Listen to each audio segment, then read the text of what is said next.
Bonjour et bienvenue dans les 4V, Boris Vallaud. Dans quel monde vit-on, Boris Vallaud? Le proviseur du lycée Maurice Ravel dans le 20e à Paris qui avait demandé à une élève de retirer son voile a quitté ses fonctions, visiblement pour des raisons de sécurité. Officiellement, il est parti en pré-retraite de manière un peu précipitée parce qu'il avait reçu de très nombreuses menaces de mort. Comment peut-on en arriver là? Comment peut-on accepter cela?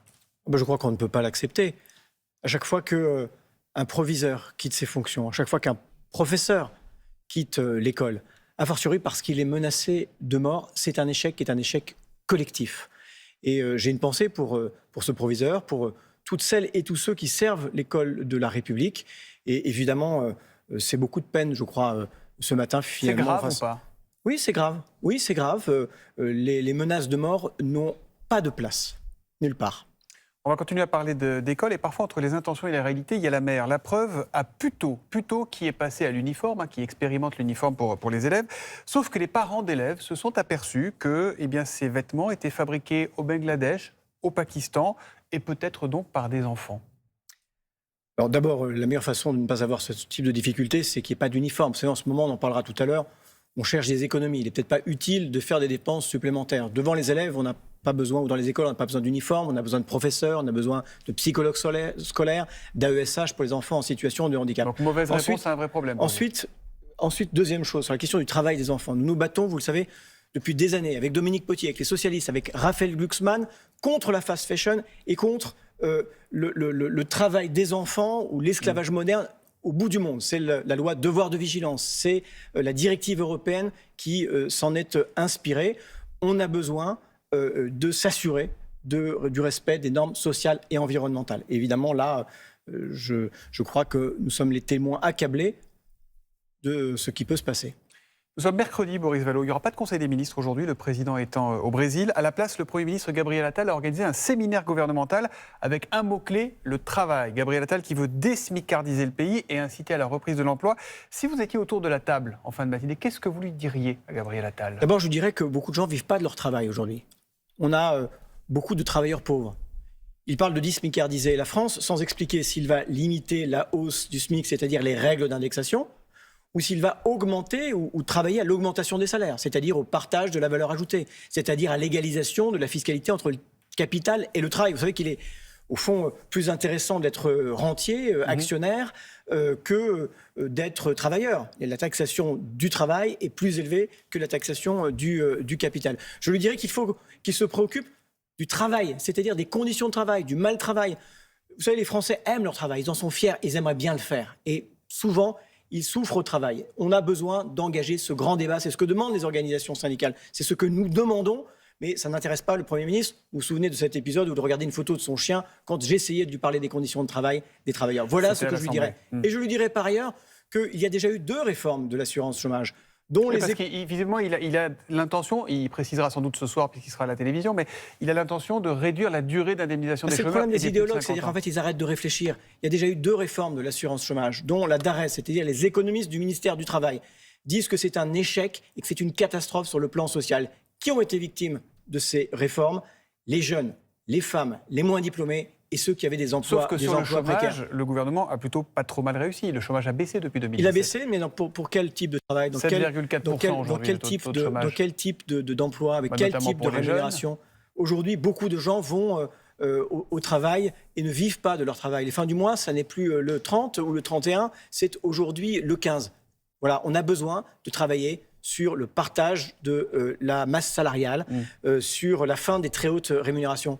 Le patron d'une grande enseigne de la grande distribution continue, alors que nous les avons applaudis à 20h pendant la Covid, de gagner 300 fois ce que gagne une caissière. Vous parlez de qui? Je parle de tous. Ah oui. Et on sait qu'on a besoin d'argent. Les déficits sont à 5,5% en 2023. La dette explose. Est-ce que la solution passe par un coup de bambou fiscal, qui est un peu la réponse en général classique à gauche? Quel coup de bambou? Vous savez, le coup de bambou... Ma question, c'est est-ce qu'il faut augmenter les impôts? Est-ce qu'il faut regarder les choses? Ce n'est pas les dépenses qui ont dérapé. Ce sont les recettes qui ont réduit. Bruno Le Maire passe son temps sur les plateaux de télé à jouer les pères la rigueur. Il est là depuis 7 ans. C'est son échec. Il y a 1 an, il nous expliquait que le déficit serait à 4,9%. Et si nous venions à le démentir ou à mettre en doute ses prévisions de croissance, c'était nous les mauvais. Il n'est plus légitime au ministère de l'économie. Écoutez, moi je ne sais pas s'il nous a menti ou s'il est incompétent. Mais en tout cas, force est de constater que c'est 16 milliards de dérapage. 16 milliards de dérapage. Et c'est les conséquences notamment des 50 milliards de cadeaux fiscaux faits pour l'essentiel aux grandes fortunes et aux grandes entreprises par an depuis 7 ans. Et ça, c'est l'œuvre d'Emmanuel Macron et de Bruno Le Maire. Donc oui, il faut faire contribuer les hauts patrimoines, les grandes fortunes. Il faut taxer les super dividendes, les super profits, les entreprises qui, par exemple, dans la guerre en Russie, ont continué à gagner beaucoup d'argent. Et c'est le principe de la solidarité nationale. Et on ne peut pas prétendre être le Premier ministre des classes moyennes et ne jamais cesser d'être celui des classes affaires. Vous voyez, quand j'entends Bruno Le Maire parler de TVA sociale, qui est une diversion, je comprends qu'en réalité, vous n'en voulez pas de la TVA sociale ? Quand il réclame une augmentation des salaires, sans jamais le traduire véritablement en actes, en réalité, ça n'est pas pour que le travail paye, c'est pour que les travailleurs payent ses factures. Voilà la réalité objective des choses. Les Français vont avoir la parole dans quelques mois à l'occasion des élections européennes. Est-ce que vous faites partie de ceux qui, comme le RN ou comme la France Insoumise, font de ce scrutin du 9 juin un référendum anti-Macron ? Moi, je fais d'abord de cette élection un moment d'espoir pour construire une alternative dans ce tête-à-tête mortifère entre les nationalistes et les libéraux. D'ailleurs, je pense que Raphaël Glucksmann, de ce point de vue-là... Les libéraux, c'est Renaissance. Bon, c'est Valérie Hayé Oui, bien sûr. Qui dit on vote à 90% pareil entre Raphaël Glucksmann et nous. C'est 80%, on va vérifier les chiffres. Et vous avez... Oui, et c'est 76%, je crois, entre Mme Ayer et d'autres listes plus à gauche. Tout ça, c'est bonnet blanc et blanc bonnet ? Pas du tout, parce que les 20% qui nous distinguent sont fondamentaux. C'est par exemple quand nous défendons les travailleurs des plateformes, Mme Ayer les affaiblit. Quand nous nous battons sur un certain nombre de sujets, comme la fast fashion, comme le rapport de force avec les multinationales, nous ne sommes pas dans la complaisance, nous sommes sans naïveté. On est dans une lutte à mort entre la puissance publique et la puissance privée. Et l'affirmation de la souveraineté des nations, de la souveraineté populaire, de la souveraineté de la puissance publique, c'est aussi affronter ce rapport de force. J'ai encore 2 questions rapidement. Votre tête de liste, Raphaël Glucksmann, a décidé de ne pas aller débattre sur CNews le 30 mai prochain avec les autres candidats, comme a choisi de le faire la tête de liste écologiste Marie Toussaint. Est-ce que vous comprenez, est-ce que vous soutenez son choix ? Bien sûr, c'est une hygiène de vie que je me suis accordée depuis maintenant des années. Je n'y veux plus. Mais le principe de la démocratie n'est pas d'aller débattre. Le principe partout. de la démocratie est aussi la liberté de choisir où on débat. Après, vous direz qu'il n'y a pas de pluralisme sur cette chaîne. Je dirais qu'il change de ligne éditoriale, qu'il n'invite pas les uns et les autres pour les humilier ou les faire passer pour des idiots utiles, et nous en reparlerons. Ce qui me permet de dire que dans la niche de nos amis écologistes, à l'Assemblée nationale, il y aura la semaine prochaine une proposition de loi sur l'indépendance des rédactions. Et là, évidemment, je crois que nous avons un rendez-vous qui, sur le plan démocratique, est important. Vous êtes inquiet pour l'indépendance des rédactions aujourd'hui ? Je le suis, oui. Et je regarde avec beaucoup d'intérêt à la fois la question du financement de l'audiovisuel public, qui vous concerne directement, et je regarde aussi la question de la possibilité d'un droit de veto des rédactions dans la nomination d'un certain nombre de ses dirigeants. J'ai une toute dernière question. Dès mercredi prochain, il y aura une séance spéciale de questions au gouvernement, ou plus exactement de questions à Gabriel Attal. Il sera seul à répondre face à l'hémicycle. Est-ce que vous y êtes favorable ?